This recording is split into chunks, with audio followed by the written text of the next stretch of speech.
Okay. We can probably start it right around here. Hello, Dean Colarossi. How are you? I'm good. How about you, Christian? I'm doing good, dude. It's a snow day today, so thanks for still coming in. You probably didn't need to, because technically all school things are canceled, including this. But yeah, appreciate it, man. Yeah, So, one reason why I wanted to have you on, Dean Colarossi, is because you are the president of the Turning Point USA chapter at Principia College, but you're also a good friend of mine in Lowry House. You're on the board with me. So if there's anything else you want to introduce yourself as, that'd be cool. Just so the people understand who they're talking to. Oh, you bet. Yeah, I'm president here at Principia of Turning Point USA, which is a multinational organization, and it's a nonprofit, actually, that stands for capitalism and conservative values on college campuses. And it's been a really important part of my college experience to have this because it seems that it's so overwhelmingly necessary in these days, especially when the political climate leans so liberal on this campus. And I encourage anyone who is out there who has not been to one of our gatherings or meetings or events to attend, because a lot of the things you hear around campus are probably not true. And that has just been my experience. It's been very widespread. And I would encourage anyone who has not been to try it out, because it's not quite what you think. Sure, yeah, and for new listeners, the point of this radio show is to try to bridge that divide that Dean was talking about. Yeah, it is really left-leaning on college campuses, and it's not the worst thing ever, and it's like if it was right-leaning, still wouldn't be the worst thing ever. It's just that I think it's bad that people have such a, I guess, flawed vision of who the people they're interacting with daily are. I guess I bet there's a better way to say that, but I'm just glad I can talk to Dean, and he's like a very reasonable civil person who comes from a slightly more right side set of beliefs than I do. I'm generally in the middle with most things, so just good to understand what all parts of the spectrum are. So cool, man. Let's see. One thing that I got some people wanting to have me talk to you about is the recent accusations when it came to the is it the president, I think, of Turning Point USA. He was saying I'm gonna ship 80 buses down to DC. And a lot of people were tying that in with the riots that happened on, the 6th? Yeah, January 6th. January, yep. Do you know anything about that? I do know he made some comments about that. I don't think that happened, but I may be incorrect. They may have sent things. It was 9, but it wasn't 80. Yeah. That was the only thing that I saw about it, yeah. Yeah. Either way, I have a lot of friends who went to Washington, D.C. to protest on that fateful day, and a lot of the events that happened on that day were not the best. I don't think they were handled properly. And I think the protest was great. I think what Trump did was great. I don't think... What did Trump do? Just to clarify what he's talking about. Yes. Yeah. Giving his speech in basically protest of the election because of the fraudulent accusations that he was pressing against and that most of the people in the government were unwilling to hear. And I do think that his rally was just fine. I just think the actions of some of the protesters who became rioters when they came into the Capitol building were unnecessary, and violence really is not the answer. And the Conservative Party and the Republican Party in general is not the party of violence. And is this something that you guys at Turning Point have talked about? No, actually, we haven't addressed that yet. We're going to have a meeting on that pretty soon. Yeah, here at I think that Principia, makes sense, right? Yeah, you've probably heard a lot about the riots from the news and stuff. But yeah, at Prin here, we're going to have a meeting on the Capitol and what happened there probably fairly soon. We have a lot of good topics lined up for the semester that we are figuring out week by week. Yeah, will this be a Turning Point meeting or at all I guess just campus student board life situation? Yeah, all our meetings are open to the entire campus. You do not have to be a member of or on our roster to come to these meetings. However, we ask that they remain peaceful, and that's part of our mission statement, that there is no unrest during these meetings. We have not had an issue with this before. We've had threats of the issue. We've not had an issue. And so I asked anyone who is interested to come to meetings. Last week, we had some guests who had never been before, and they really did enjoy it. And they are actually from the left side of the spectrum. So I really encourage those who may have misconceptions about it to reach out to me or just attend. It's 1 p.m. on Fridays in Wanamaker Hall. Yeah. And let's see. You said there have been threats of unrest, but there never was. And that's kind of like what I'm talking about right now. I think people are way more civil when they're talking face to each other. Oh yeah, totally. Yeah, just at least being in the same room, right? Mm-hmm. Yeah. The vast majority, at least. And not to say that I don't respect people that want to speak up about what they believe in like a public setting, but man, it really shows like how not divided we really are when it comes to just basic things like, hey, I like butter on toast. Just because like Dean's on the right side of the political spectrum doesn't mean he like hates me because I like butter on toast. You know what I mean? Totally. Yeah. Cool, man. Let's see. I actually had some notes lined up, so I just didn't want to have any dead air. Let's see. Charlie Kirk. Okay, so Charlie Kirk was the president of your organization, right? Yeah, he's the CEO. Is he still that? Mm-hmm. Just making sure. Mm-hmm. Cool. He runs the organization. He founded it in a few years ago. I think it was 2015, and it's expanded into a very big organization based out of Phoenix, Arizona. Cool. Sounds good. And I just did some basic I listened to some of his speeches just to see like how I felt about things that he was saying. Mm-hmm. And it's obvious we have different stances, but one thing is he said like one big thing you need to do to be an American was to honor God. And is Turning Point USA a Christian organization or some kind of Abrahamic religion organization in any way? No, we aren't affiliated with any church or any religion at all. I believe that Charlie is. And so one thing that is important to address about Turning Point is that the contributors to the organization do not necessarily represent the organization itself. So their opinions that they share, for example, on social media, are not necessarily representative of what Turning Point stands for, but they do work at Turning Point. Just like I may work for a financial firm, but just because I'm a Christian Zionist doesn't mean the organization represents Christian Science. Gotcha. If that makes sense. Oh, yeah. So that is a big misconception, and people are like, well, Charlie said this, and Isabel said this, whoever works at Turning Point. And they automatically associate that must be inevitably what Turning Point stands for, and that is not true necessarily. They are allowed to have their own political views and speak out about them just as you and me are. Does each chapter of Turning Point have some kind of like open forum or blog that they post on, or is it just meetings every Wednesday in Wanamaker? It's every Friday in Wanamaker, and we don't necessarily have a mandated thing that we post on for all chapters, but like Principia has their own. A lot of chapters have their own, but not every chapter in the country has their own. Oh, cool. Posting. Yeah. So yeah, I urge anyone that wants to see what Turning Point's really about and make their own opinion of it to go to those meetings on Wanamaker or at Wanamaker on Fridays, like Dean's saying. Well, cool, man. So one thing that's been bothering me a lot in, I guess, the recent news today is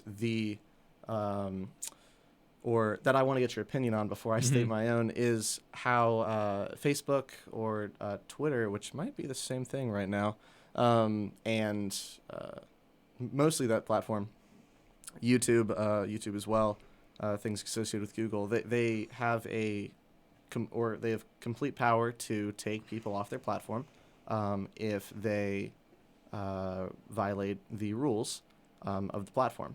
And, of course, while many of the rules seem pretty cut and dry, a lot of people are frustrated that they will get removed and not get a good answer because there's some kind of diffusion of responsibility onto why they're being removed.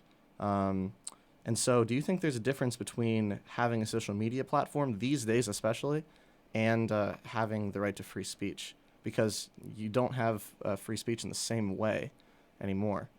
To have a voice, you somewhat need to have a social media account or some kind of platform that can raise your voice, or some guy in Idaho is going to have a bigger chance of free speech than you. Do you think there's a difference between these things, or what's your stance on that?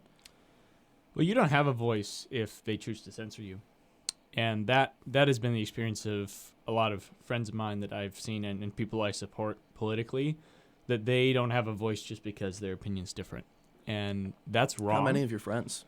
And what do you mean by friends? Just to friends clarify. and close acquaintances through Turning Point USA, through more vocal friends that are Christian Zionists, frankly, and friends back home that are also conservative. And they don't have a voice when they're censored or when they're deplatformed. Just in the same way that the former president, Trump, has been deplatformed entirely.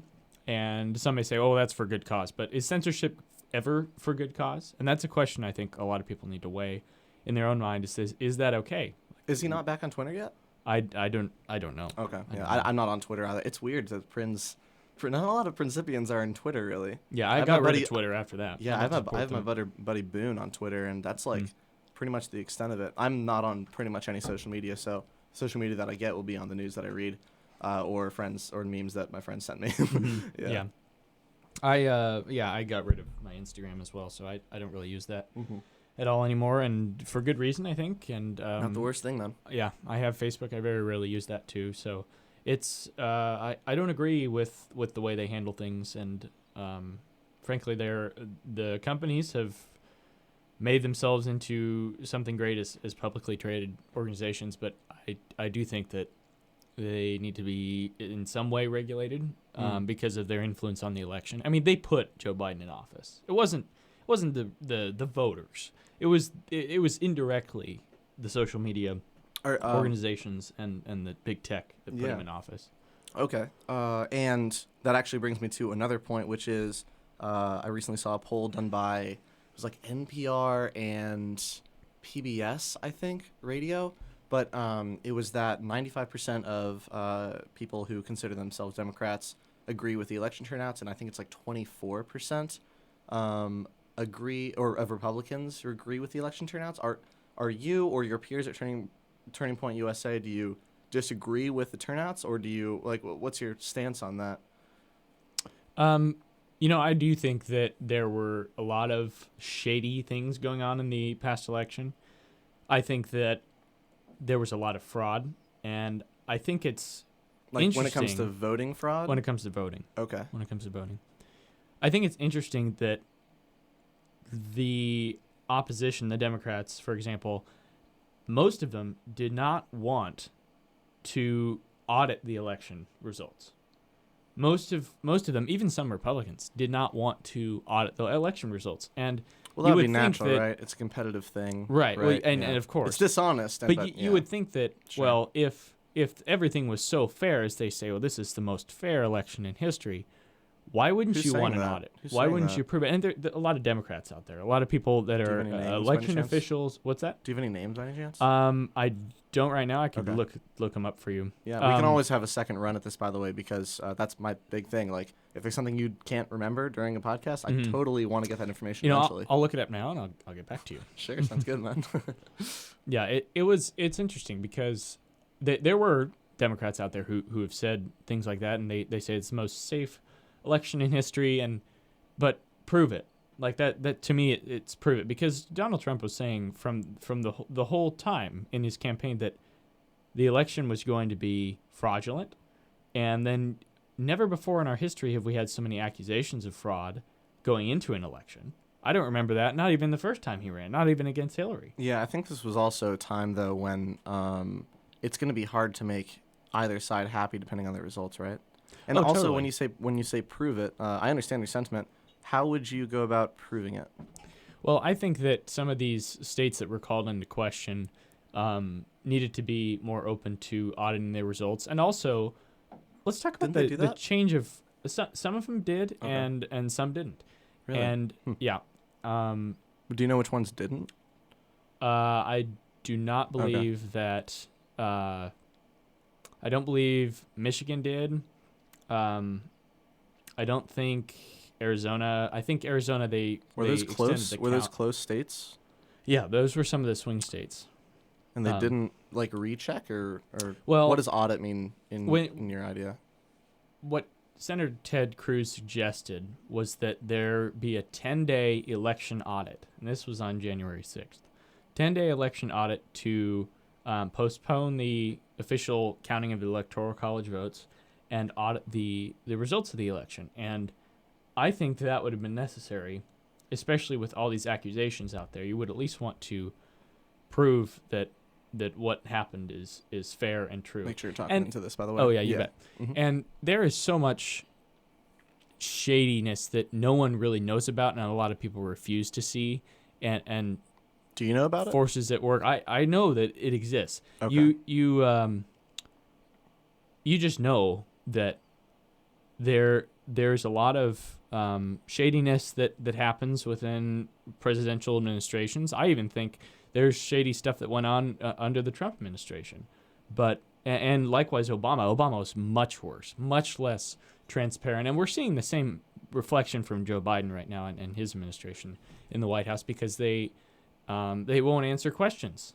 They don't answer questions. Like they're not right having now. Press days? They're having press days. They just continue to quote unquote circle back to let's talk about something else. And I think it's genius tactic, right? You can get yourself to not have to answer the important questions for a very long time. And I think that's what a lot of people thought Trump was doing in his press days, though. Why is that? So, like for example, he would give if he was asked a question. See, for example, you're not giving many what's the word examples. And that's to be expected. Right. And so it's hard for me to come up with examples also, Mm-hmm. but it's obviously a stereotype that when he is asked a question, he'll circle around, and he's a funny guy. He'll make jokes, or he'll he'll quote unquote circle around. So what do you have to say about that? Yeah, Jen Psaki, who is the current White House press secretary under Biden, doesn't answer questions very much, and especially the more difficult ones. And right now I'm going to look up some of these things that she has said.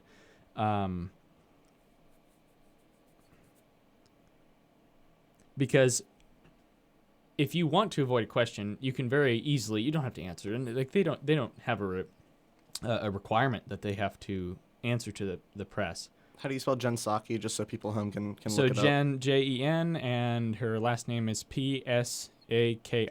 Wow, made sense that I had asked that to spell that then. And she has said that people are frustrated right now, according to the One American newsroom. People are frustrated that they're criticizing her about her circle back phrase when faced with tough questions. And she acknowledged her recent use and frequent use of the phrase, but she doesn't disclose that the phrase is used in place of her lack of knowledge on the topic. She just tends to say that when she doesn't know what to say on a hard question. Or do you feel like it's people who are pressuring her to not answer a certain question more than that? Like it might be information that maybe they don't want the people to understand at this point, or what's an example of a question that she circles back on? Here, let me get back to you then. I'm looking this up right now. No problem, man. I think there was one on immigration. Let's find something here. What sources are you checking out? Right now I'm looking at the whitehouse.gov, and we could listen to a live briefing if you want to. We could. It's kind of difficult to do that if you want, unless you're right there and want to put your phone up to the microphone. I just don't know how it's going to sound. Yeah, well, here's a source from Dana Perino, who is a anchor on Fox News. Mm-hmm.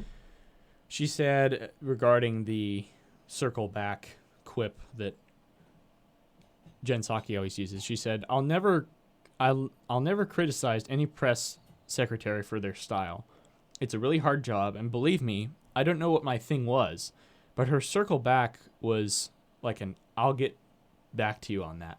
Every press secretary has one, and you know what? It's better for her to say, I'll get back to you and circle back than to make up stuff. Or, that would be terrible if she was making anything up, and she's not. Plus, it's only their second full week starting today, so she's getting into the job. And yeah, it is. That's what I was just about to say. Like maybe circle back for her is maybe a longer term thing than And they're still getting their feet on the ground, as Dana said. And she said that when she was the spokesperson at the State Department, she had it was pretty easy over there for her to speak on their behalf. So this is a much more demanding job. And, it is difficult as a person who's always in the spotlight to deal with that. But there was a man, Matt Leach, who was from the Associated Press at the State Department. He gave Jen Psaki a run for her money all the time, and that means that she comes to the job with some difficulty, because she's had some experiences before that are difficult, but this is just a different level, I think. But she's avoided answering questions about immigration, and that's a big question right now, because the country is they're trying to open it up. Is she avoiding questions because they haven't come to an agreement on their stance on immigration right now? Or the Biden administration what's the has. They've been signing there? executive orders to open the border up. Open completely? Like make there be no south border or north border? Or what do you mean by that? I just want to be more clear. Well, to grant amnesty to illegal immigrants from Mexico. Okay. Yeah. So they... that are in the country right now, or what are the limits on that? Right now, yeah, I don't know what additional policies they have in line, but at the moment, the immigration policies that Joe Biden has, and I'm looking this up right now for sure what Biden has signed in, but he has adjusted the policies from under Trump significantly. Gotcha. That is to be expected when there's, a giant power switch in the executive office, right? Mm-hmm. Yeah. Well, for sure. We knew it was coming. And, right? He told us that it was coming. Gotcha. He told us that was going to be Which one, happening. Trump? Biden. Yeah. And Trump, by the way, Trump feel like warned you as well that this was going to happen. Well, that's the thing. I feel like the executive branch, or at least, maybe even before they get into the executive branch, they're speaking to only half the population, which is something that's frustrating me. Actually, one non-example of that is in Joe Biden's, his acceptance speech. I think it was his acceptance speech. I actually liked it a lot. I'm not even a huge fan of Joe Biden, but the sentiment of we got to start healing our divides, we got to start working together as a government. Whether or not you agree he wants to follow through with that, I like that idea, and I'm glad that he was able to get that out on the platform. I think it's genius. I think it's a great idea. I think unity is the way forward. I've always believed that. Sure. The actions, however, aren't really showing that. That's where people get. Yeah. That's the issue. Mm-hmm. And the actions of, for example, today with the Trump impeachment trial, by the way, How's that person going? associated with a Chinese spy, in fact, a representative in the House, Eric Swalwell, has introduced the What's associated with a Chinese spy mean, man? Eric Swalwell, there was a big scandal over Christmas break back in December that Eric Swalwell, who's a representative in Northern California, he sits in the House, and he sits on the House Intelligence Committee. Mm-hmm. He was sleeping around with a Chinese spy from the early 2010s to about 2015. Yep. And that's proven because the FBI, even, mind you, under Obama, began investigating him for this weird relationship. And have that turn out. I just want to make sure how I should think about this guy, because I don't know him, right? Sure. Well, Eric, he has lied about that, and Nancy Pelosi, the Speaker of the House, has decided to keep him on the House. Accused of lying or just proven? No, he has lied. Okay. He has lied. Yeah, okay. He has lied about having associations with her. And the FBI started investigating him in 2015 for whatever relation was happening there, which wasn't known by the public at the time. And she immediately fled the country back to China. And there were reports that she brought interns into his office, and they hired like 2 or 3, I believe, interns into Eric Swalwell's office, and she was sleeping with him and influencing him.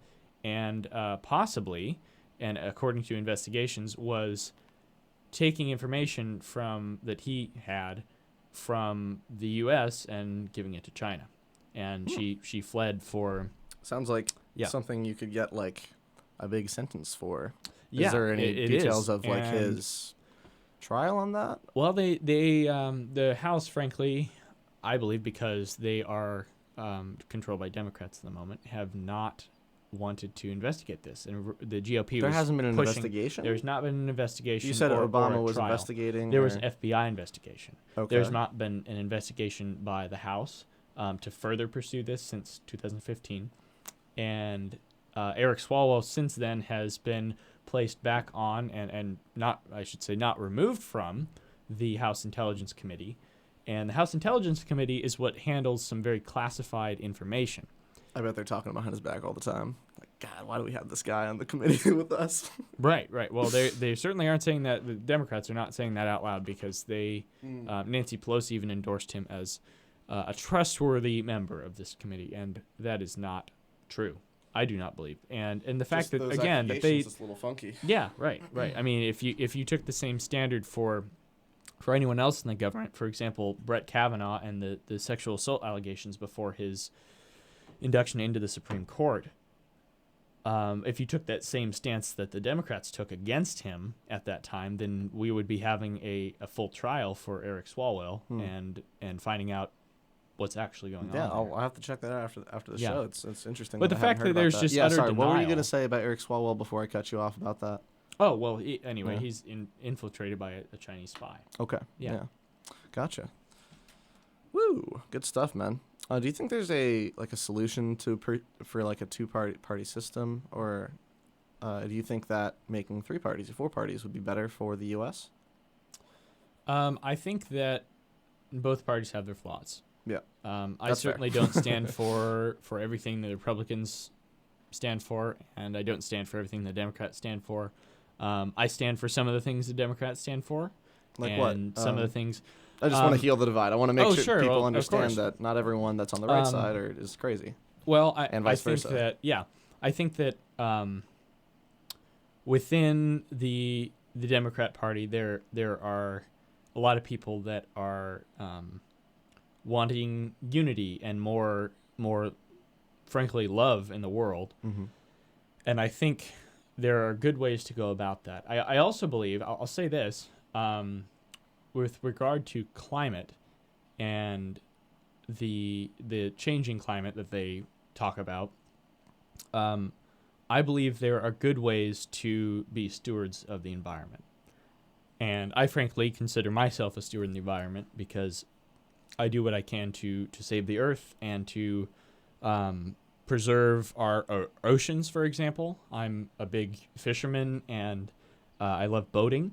And so that's a big thing. I hate seeing trash out there. I think that pollution is bad, but I think the way they go about legislating it is what I don't agree with. I think there are much better ways to do that. What are some things that you would do? If you had all the power in the world and you could really make some big changes for like a day, what are some things you would do for the environment, for example? Right. I think that for example, the mandate on plastic bags, and especially in the state of California, and an extra tax on plastic bags. Yeah, I'm not aware of that. I live in Maryland, man. Uh-huh. Sorry. Yep, in California, I still got plastic different. bags in my house. Yep. The California put a 10-cent tax on all plastic bags, and I think that's just unnecessary. Well, I think not bad, though. 10 cents. Well, I'll 10 cents, give a dime, it adds up. How many times do you get a plastic bag at the grocery store? Oh, dude, like 4 times a month. Right. You know what I mean? That's 40 cents. That's 40 cents. I'll take no that. problem, right? I'll give away that 40 cents. That's what a lot of people say, but I was one that always brought reusable bags before, let's say. Sure, my mom does that also. The fact that the government it feels like they need to regulate that, and not encourage in other ways rather than just we're gonna slap you with an extra tax when we're already taxed. Well, I would think so the much. Ten cents would be going somewhere. Do we know where the 10 cents is going? Is it like state or federal? Yeah, well, it's the state of California. Okay. So the state of California doesn't tell you where it's going. Yeah, and, that's something that I have a huge issue with. So nor would I know where it's going. Mm-hmm. And in California, there's been a lot of issues on where money from taxes is going. Mm-hmm. And frankly, I did my economics capstone on the irresponsibility of the California government for where they send the 69 cents of gas taxes on every gallon. Whoa, hang on. What? Sorry, I don't live in California. I know gas is expensive out there, but there's a 69-cent tax on every I gallon. believe. Sorry, I misspoke. So 79 cents per gallon, but 18 cents of that are federal. So it's 61 cents of California tax, 79 total cents. At least this is as of April 2020. So what's the point of putting a tax on it? Is it just because they can, or what's the situation? Are they using that money to fund like some? Right. Yeah. It's to discourage the use of fossil fuels. Now, within the state of California, the government has taken a big stance against gasoline cars. And in fact, Governor Gavin Newsom, who, by the way, is going to be recalled fairly soon, we hope so. Special election. What I know about we hope, him, yeah. Right? Even the Democrats are turning against him. Recently signed some kind of order that says that we're going to have, in the state of California, all gasoline free of gasoline cars by 2030, I believe, or 2035. I think they said 2035. Yeah, 2035. Is that totally free, like not street legal? Or is there like let's say I want to drive a really nice car from 1975 that's been in my family for years. Right. I would imagine that you can get exceptions. Maybe, I don't know. I would imagine that you're going to be paying a very hefty tax if you do that, especially if when you're registering your car and you say, yes, it's a gasoline car, they can tell that it's a gasoline car. Yeah. So I understand that you aren't for this 2035 ban. No, I'm not. I'm for the natural progression towards electric technology, but gasoline cars are a staple right now, and I think that they're becoming more efficient. They're becoming way less polluting. My Hyundai Elantra, 42 miles per gallon highway. I fly everywhere I go, man. Yeah. I get very good gas mileage too, and that's it's important to me. I don't like spending a ton of money on gas, but it's a staple of the economy at the moment, and until that is naturally phased out, not mandated by government regulation, naturally phased out, I think it's here to stay. Gotcha. Yeah. Is there any way that that you're really interested in that might be, I guess, making that progression towards alternative energy sources a little smoother? Like, I'm a big fan of nuclear energy. It's a shame that there's been so many issues in the past about it, but that was mainly when our understanding of it isn't anywhere near where it is now. Do you have any ideas on nuclear energy or solar energy or anything along those lines? I like nuclear power. I think it's a good way forward. I'm not a nuclear scientist by any means, but I think that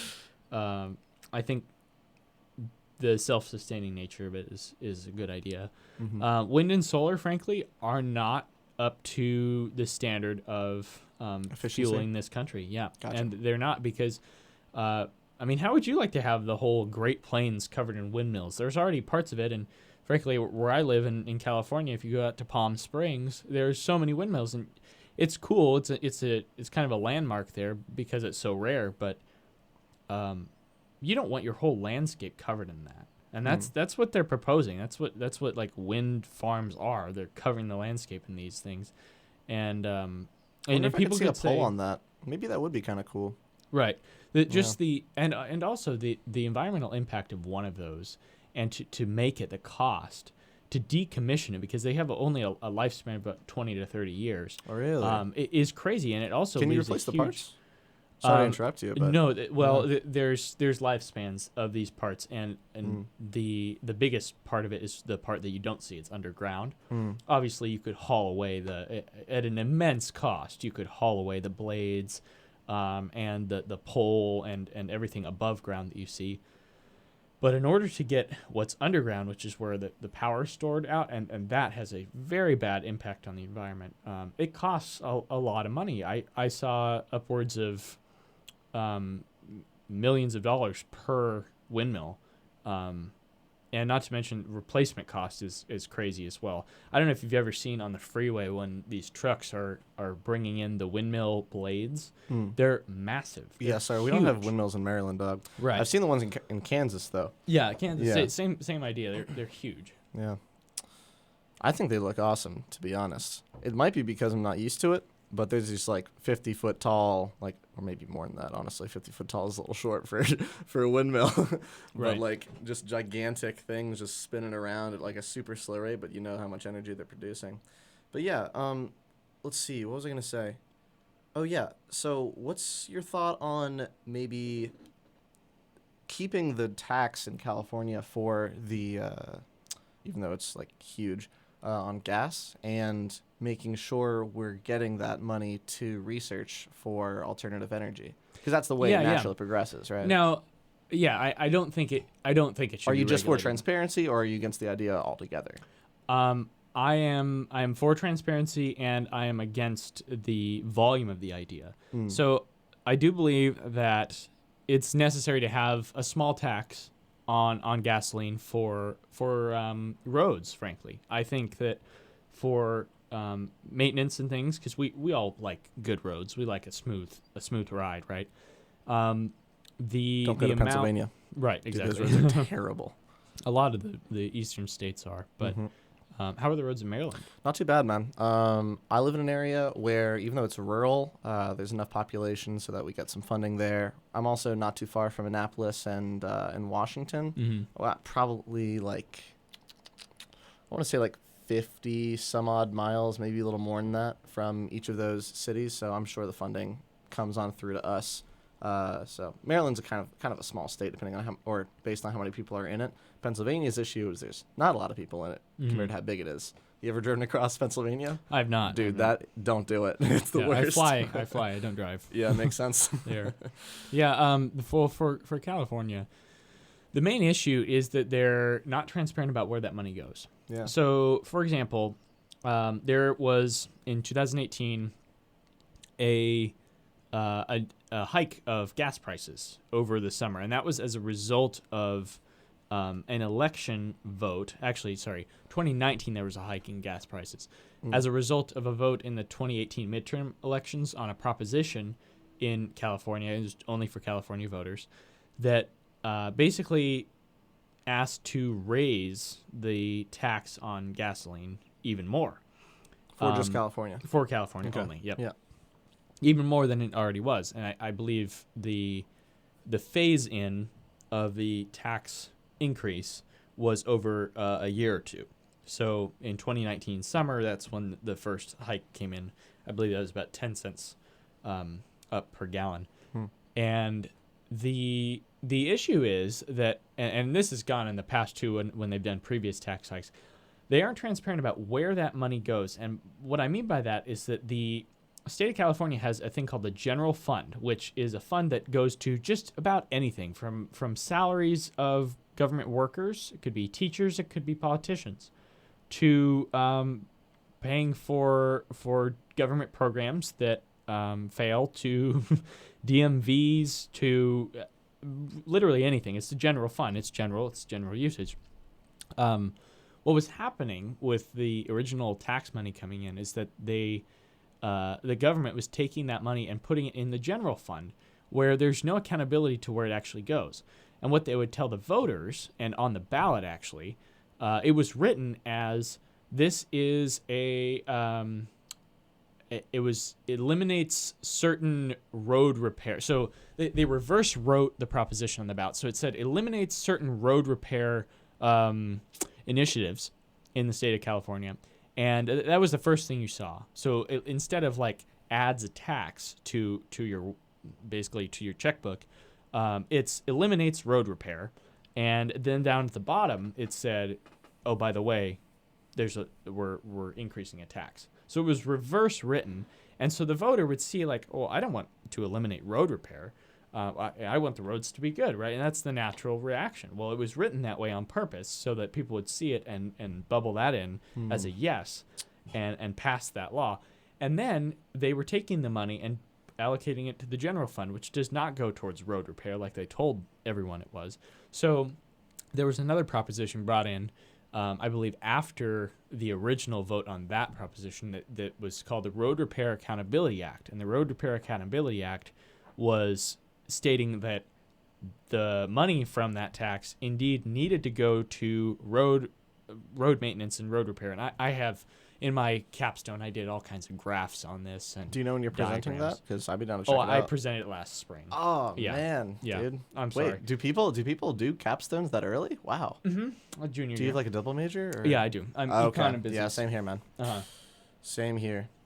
Well, So anyway, that was it was bad because even in that additional measure they took to try and keep the money and the funding accountable, they still put a clause in there that said if needed this can go to the general fund, and that's what they've been doing, is taking it to the general fund. So in fact, you're paying this extra money, you don't know where it goes. It could be going to Gavin Newsom's pocket for all we that's know. frustrating. And so it's a real issue with California, and frankly, the Attorney General Xavier Becerra, who is now in the Biden administration, he is bringing that kind of. He was the one that wrote that ballot. He is bringing that kind of governance to the Biden administration now, because that's the way he acted in California, and we're going to start to see that, especially with Kamala Harris being vice president. The California government agents are now in Washington. Cool. Well, thanks, man, for letting me know about that. I'll have to check that out myself. How many minutes are we in? Does it say on the top or bottom there? 41. 41. Oh, sick. We're actually just right on track. Let's see. There's two more things that I really want to get to, even if one of them is more brief. And let's see. The first one, let's make it LGBTQ rights. Now, I've talked to a ton of people who are conservative, and I know the stereotype is that conservatives hate gays and trans and stuff like that, and I've found this personally not to be true. Do you have any comment on that when it comes to either legislation or when it comes to personal beliefs or beliefs you see in other conservatives when it comes to that? Yeah, it's not true. That stereotype is not at all true. I am not any of those things. I am straight, but I don't condemn other people for thinking differently or for being different. It was very accepted throughout the 20th century that was the way to think. And even here at Principia, we haven't had granted admission for gay students or LGBT students for very long. Yeah, that was a very recent 2014, change. man. I was in high school. Right, That was when crazy that to happened. What was that like? Man, it was funny because I was actually living with some friends out in Elsa around the time that they decided to make it official that we can let LGBTQ come to Principia. And so I missed the chapel. I think it was called. It was called chapels. But it's like a meeting where the school comes together at the beginning of like maybe Monday morning. It might have been super long time ago. But there was something that went on. A guy went on stage and he didn't talk about what he was going to talk about, and he made some comments that people weren't aligned with that were anti-LGBTQ. And then a professor went on stage who I believe had an LGBTQ daughter, and he said like, she is blank and she doesn't need to be healed. And so it just sounded like that was a crazy day to miss, unfortunately for me, but I guess you'd have to talk to someone who might have been there. It didn't seem like there was a big change when it came to how we treated people. I already knew some people who were of that, I guess, section of living, like they just hadn't come out for obvious reason. But we did see a lot of people leave Prin because the family wasn't aligned with that kind of set of ideals. Yeah. Yeah, but that's the only thing I have to really say about it. But yeah, so you say that doesn't matter as much to you. Now, when it comes to legislation, like for example, I think it was Trump put in something that trans people can't be in the military, and that was recently revoked. Do you know about that? Yeah, I do, and I think that I don't think that was a very smart decision to revoke that, because it's not really about the transgender, the person's identity as a transgender person. It's about the issues that it causes within the military because of other people being uncomfortable with that. And so if you want to go tell those people like they should be comfortable with it, good luck with that, honestly. I feel like that's something that can happen, though. We can have some education about the situation. They can be educated and stuff, but I mean, go ahead and change their mind. Like, good luck doing that. Hopefully we can. You know what I mean? It would be great if everyone could coexist. That would be awesome. But I think we're close to it. That's really at the moment with that. I don't think it was the smartest decision to immediately revoke that. I think there should be a kind of a phase in. What does that look like to make that happen? Well, I think that if you were to take the military and they allow gay people in the military. They allow people on the LGBTQ spectrum in the military. But I think it causes some issues because where do you house them? Do they have their own place. housing? Same place? Probably same place. So what right? do you tell the people that are uncomfortable with that? Dude, man, I just tell them to fuck off. Oh, sorry, guys, I'll mute that out. But like, yeah, it's something that you gotta be tolerant of, especially in this day and age, because it's not like we see our society evolving around us. We see things that previously weren't acceptable in the past, and realizing that it's not that much of an issue, especially if, like, just like you said, the problem isn't how they can function or what jobs they're doing. It's more the people around them. That's the issue. And so if we let the people around them know that they are the issue and the LGBTQ people in the military are not, maybe that starts a change. And I mean, it's society anyway. We're going through a change anyway, but sometimes you just got to suck it up. And that's one thing the military people are very good at doing, just sucking it up. You're going to be around people you don't like. That's just part of it, right? The issue I see with that, and it sounds great, right? It sounds like it's totally feasible, but the issue is you're dealing with humans here, and you're dealing with people who may feel violated by maybe what they're unsure of what this person that could be living with them might do to them, because I mean, for all they know, they're attracted to them. They're attracted to men and women. It could be who knows. It could be this.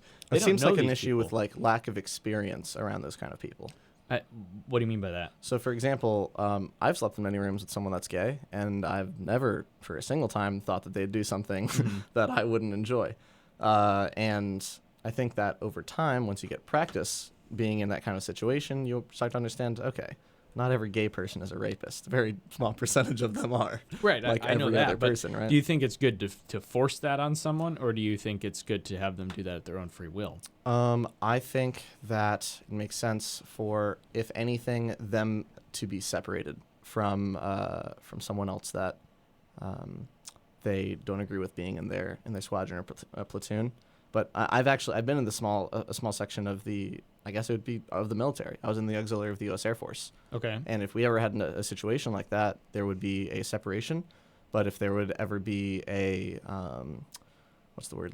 disagreement or verbal situation, the lesson wouldn't be to let them have their way. It would be to, hey, we're all under the same branch of the military here. We need to understand we're brothers or sisters or whatever the heck we're going to call each other, because that's not at all the issue. If this person can lift this bag and carry it 50 feet, and so can you, that's not a problem. These personal values can't get in the way we function in our military, in some of the highest functioning ranks the world knows. So I guess the way I've seen it is that when there's an issue, the lesson is not, oh, okay, yeah, we'll let you work with your own personal idea of how we should do things, and more it's, let's work together, even though we have differences. Right. So what do you tell? I mean, what do you tell a captain of the military who is not wanting of any given branch, for example, who doesn't agree with that? Do you tell them to enforce it? Yeah. And do so by force, or because I'd imagine that not everyone is going to be. So if the order is coming from the commander in chief, the idea of the military is to, you don't need to respect the person, you need to respect the office. And so if the commander in chief is ordering, let's say, all the generals to enforce this, and then the generals are enforcing all the colonels to, or right, of course. And so it keeps on going down, and chain of command. Whatever you think, suck it up. This is the command. Don't worry about it from here on in. Yeah. Unless there is an immediate issue caused by the person being LGBTQ, then we can just keep on working. Yeah, well, I mean, that's Yeah. where... That's my stance personally. We just may based different off, opinions, yeah, that's sure. fine, but, That's fine, I just don't think that force is the way to do it. But, that's maybe Now, a conversation I actually had a day. pretty similar opinion when it came to legalizing gay marriage in, I think it was 2013 federally. Or 2015. 20... Yeah, Obama. Was it? 2015. It was summer 2015. I want to say late That's June, crazy. early I July. could have sworn I was in middle school in 2013, and that's when it was being... Okay. Well, Yep. So I was pretty staunchly conservative back then. My family is generally right-wing. Not to say that everyone has fully right-wing values, because obviously things are in a spectrum. Right. but that's from the general background that I came from. And my idea was that it made sense to have to keep it in the states' rights section, because let's say that kind of a similar argument to the one that you just made. Like, well, if some gays like move to New Orleans, then they move to the wrong place. Like they shouldn't be there, or that's a place that is dangerous for them because of the people around. And so slowly I was like, maybe it just makes sense for gays to feel safe everywhere they go. So meaning that you liked the proclamation from the president? Yeah, I was a big fan of originally no, I didn't. First I was like, because most of the people that I was listening to that were I guess filtering my opinion on this, that hey, we should keep everything in states' rights if we have the opportunity to. But just over time, my opinion changed on that one, because I want LGBTQ people to feel safe everywhere they go, and there shouldn't be just certain states that LGBTQ people should feel like they can operate fully in. So that's just how my opinion changed over time. So on that topic of states' rights, do you still think that states should, the rights that are not taken by the government should inevitably still be reserved for the states? It depends on that one. Yeah, I'm a fan of smaller governments. I'm a fan of states having the power over federal rights, if that's your question. State right overpowering federal right, yes. Mm-hmm. Yeah. And why do you think that's important? I guess it's just based off of what I've seen before. How maybe that's part of how I grew up, and also how I've seen my own local or state government mismanage situations that could have been federal, or vice versa. Federal governments mismanage situations that could have been state. And so it just seems like more often than not, federal governments mismanage things more frequently because they're less close to the individual citizens. Yeah. Do you have any? Well, is there anything in like your home that was mismanaged big? Yeah. Because for me, it was the gas. The gasoline is very much mismanaged by the state. Yeah, I think it was towards the beginning. The coronavirus one was one that really popped out to me. There was one when the gay rights or the state right thing was going on that did pop out to me, but since it's been so long, I totally forget which one it was. So it's hard to give you one there. But I guess I can come back to you if you need it. Mm-hmm. But California is actually a fantastic example, especially right now, because so much of media is in California. I'm obviously listening to people that are from California as well, that are having issues with the problems caused by having there be a big government kind of situation there. Yeah, and the government just keeping people in lockdown is absurd. Yeah. Also, I'm not a political expert. That's far from. I have things that I believe, and I'm probably going to stand with them until someone changes my mind, which isn't hard to change because I'm 20 years old. Yeah. So no, my expertise is far from politics, but it's cool to have a political conversation every once in a while for sure. Mm-hmm. Yeah. Definitely. Yeah. So if my answer doesn't seem super succinct or thought out, it's because it's not, man. Oh, no problem. Yeah. Yeah. Well, yeah. I will say that the way California has managed everything and regarding the pandemic has been just absurd. And I think that the continuation of lockdown orders, if they were working, it would have been solved already. And why would we go back and do something again, which they reinstated the lockdowns back in December, if it worked so well the first time? Like, if it worked well, why would we do it again? And if it didn't work well, why would we do it again? My problem was that they weren't associating where people were getting COVID with what they were restricting. Right. For example, there are huge limitations on restaurants. Restaurants will put in hundreds of thousands of dollars to renovate their own place just so they can continue functioning during COVID. Right. But then eventually some of them would just be told, yeah, you can't work here. Yeah, isn't that stupid? Isn't that crazy? Considering 3% statistically is what I think it was the CDC came up with. 3% of people were getting COVID from restaurants. Right. Yeah. I don't know. Gyms as well. Gyms were also very low. Yeah. Yeah, restaurants. Everyone there is healthy, man. Well, it's crazy because the like you said, so many people invested their savings in these restaurants. And then in December, when they brought in California, when they brought in the new orders, it was just it was stupid. It was stupid because it's frustrating. You're killing livelihoods. That's what you're doing. Yeah. Very frustrating. Well, I'm glad. I mean, we agree on that. That's for sure. It's 100%, dude. It's just it's not. That's not feasible. Especially follow the science. Like that's what they say. Follow the science, right? Well, if you're following the science, 3%, really, like. I would probably get the flu easier at a restaurant than COVID. Also, if we were following the science, we'd be spaced out by 10 feet instead of... Oh, by the way, if people are wondering like why I'll say this earlier again, but if people are wondering why we don't have our masks on, we're in the same house. We can have our masks off in the house. Just so you know. I'm going to wipe down everything in here. It's going to be safe. Don't worry about it. But, just wanted to put that out. What was I going to say? Yeah, but if we wanted to follow the science, we should follow what the CDC said and said that 10 feet is sufficient to space out, and that 10 days is sufficient to be locked down and not 14. But it doesn't feel like people are listening to that. Well, the 10-foot rule I've seen in restaurants a lot, and even good. Outdoors they've been doing that in California. Where That's good. I haven't seen that personally. Spaced apart, and they take over a whole parking lot, which is pretty awesome. And during the summer months, it was really great because it was warm outside, and there was good weather and lots of space between tables, and it almost UV felt light like coming down. Right. Yeah.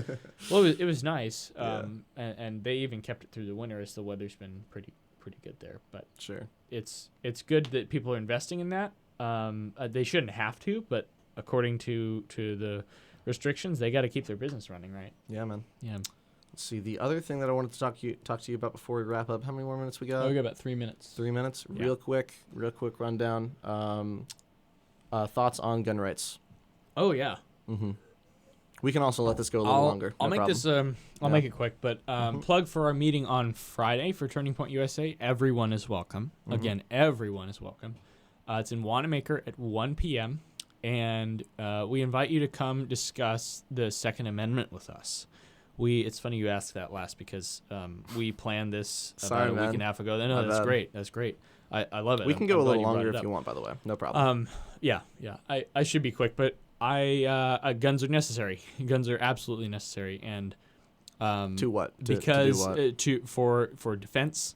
If you're a hunter, if you do it for sport, I know you're an archer, and that's obviously not a gun, but it's a weapon. And I think that governments that take the guns away are, if you look at history, are the ones that take your rights away. So I agree. that is an issue. And you can go into all kinds of stuff on background checks. And I do believe background checks are necessary for purchasing guns. I think it does eliminate the crazies out there that are going to get a gun and do something bad with it. But in reality, you never hear about the many successful flights. You always hear about the one crash, right? So you always hear about the one shooting, not the many successful people who have purchased guns and used them responsibly for their own safety, for their family's safety. And those are the good ones. But you only hear about the bad ones. So I think that background checks are a good thing. I believe everyone has the right to own a gun unless they are in prison, of course. That's when there are like issues, felonies. Okay. Yeah, and those are the people that should have guns taken away and off the streets. But in fact, if you're regulating guns with the government, you're not keeping them out of the hands of the people that are going to have them off the streets and within the hands of people who shouldn't own them. Yeah. You're going to keep them out of the hands of people that probably need them to defend against those people. Should something go wrong. So, yes, I'm all for guns, and I think that everyone should be. Cool. Sounds good. Yeah. My really just quick so that people understand my stance on this. The main reason for me being a fan of guns is, or for people to be a fan of guns more than just me, is that if something goes down, if society collapses, because we see how fragile it is, especially at the beginning of the pandemic, that we have a way to fend for ourselves as humans, and that we have something to rebuild on. Those are great. I like them a lot, but when it comes to killing animals, I would never trust a bow over a gun. If it's down to feeding my family, I would rather shoot a deer or an elk if I'm really lucky and live up in the north.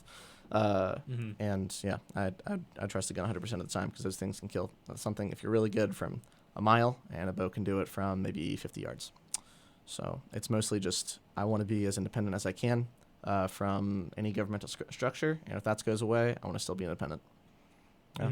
Cool. Well, thanks so much for coming on, man. Really appreciate it. And if you want to talk to Dean, go ahead. He's a nice guy. And I'm sure he'll be speaking at the Wanamaker meetings for Turning Point.